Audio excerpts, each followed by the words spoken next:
Hello and welcome back to another video. Today I'm going to show you how you can change your keyboard controls on Roblox.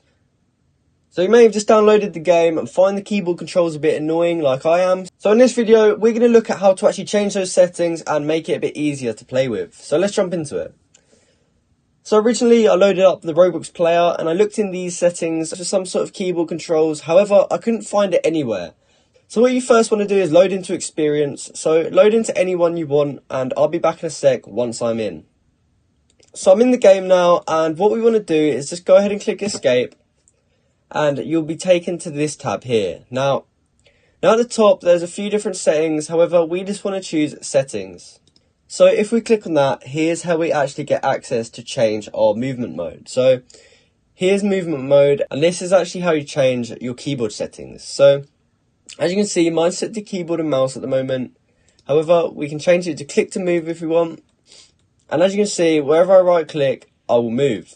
However, you may not want this, so what we can do is go back to that setting again. And this is what would be on by default. So this is the default setting, and if we wanted to change it, we can just click settings and go back here again.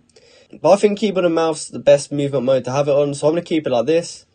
And while we're in here, we can also change a few other things, like the camera mode. So here we can get it to just follow us.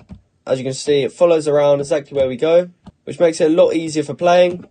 However, we can change it to camera toggle or default mode if that's something we'd rather have. So once you've changed around with these settings and you're happy with them, what you want to do is just click escape to head back into your game. And as you can see, they've now changed and it's a lot easier to move around. So I hope you found this video helpful and I hope you successfully managed to change your keyboard controls inside of Roblox. If you did, please comment down below to say that this video helped you out. Helps me out a lot. And like and subscribe for more content like this. Thank you for watching.